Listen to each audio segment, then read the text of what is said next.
Selanjutnya, pemirsa, seorang balita di Batam, Kepulauan Riau, tewas setelah dianiaya oleh pengasuhnya sendiri.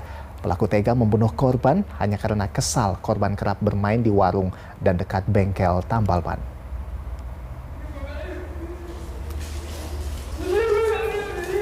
Isak tangis pecah di ruang instalasi rumah sakit Bayangkara, Polda Kepri. Keluarga balita Noel Bastian tak tahan menahan tangis kala korban yang tak lagi bernyawa dimasukkan ke dalam peti mati.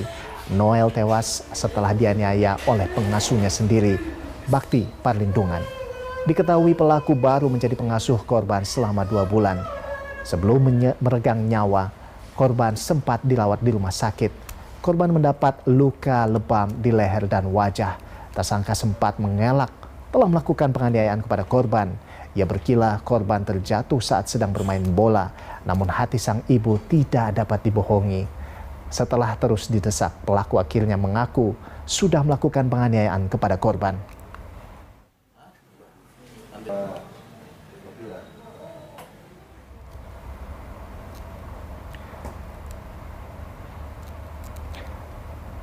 Ya, pemirsa, kita langsung menyapa Kapolsek Batam Kota AKP Sudirman untuk membahas informasi terkini terkait dengan pengasuh bayi yang tega menghabisi nyawa anak majikannya. Ya, selamat malam Pak Sudirman, selamat malam. Pak Sudirman, ini pelaku mengaku bahwa menganiaya korban itu karena perkara korban ini kerap bermain di pinggir jalan. Namun luka yang ada di leher korban ini sangat tidak relevan dengan alasannya. Bagaimana Anda melihatnya, Pak? Menurut keterangan pelaku, itu korban itu sering dia main di luar jalan raya. Jadi sering ditegur oleh masyarakat. Jadi dia emosi, setelah itu emosi, dia langsung menghampiri korban dan menarik korban, langsung dipukul rahangnya, sehingga korban tersungkur di aspal mengakibatkan luka marmar di bagian kening dan mengakibatkan lehernya patah di bagian bawah. Jadi artinya apa? Apakah ini pelaku kerap melakukan penyiksaan kepada korban atau ini baru pertama kali? Kalau mengingat tadi Anda ceritakan bahwa warga kerap melihat bahwa anak ini sering main di jalan begitu ya. Jadi seperti apa? Apakah ini penyiksaan yang sering terjadi atau baru kali ini? Dia kejadian sudah 3 kali. Sudah 3 kejadian kali. Setelah itu 3 kali. Yang kedua itu melakukan pemukulan terhadap kepala dan punggung korban, sehingga punggung korban itu lebam dan kepalanya agak benjol. Jadi ini pemukulan atau kekerasan yang dilakukan oleh pelaku itu berlangsung di kawasan mana saja, Pak?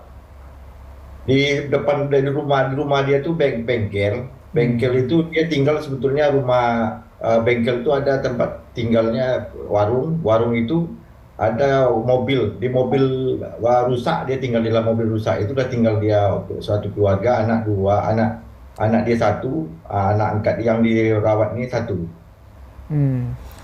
Nah, itu dia tadi Pak, setelah tadi Anda jelaskan, ini kan setelah diperiksa secara medis begitu ya. Ini korban mendapatkan luka akibat dipukul atau ada tindakan lain sebetulnya, Pak?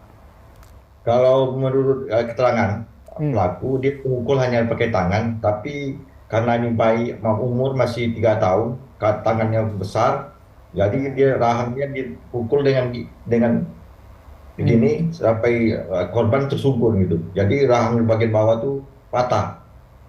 Berarti artinya ini pukulan cukup keras begitu ya bagi anak usia 3 tahun begitu.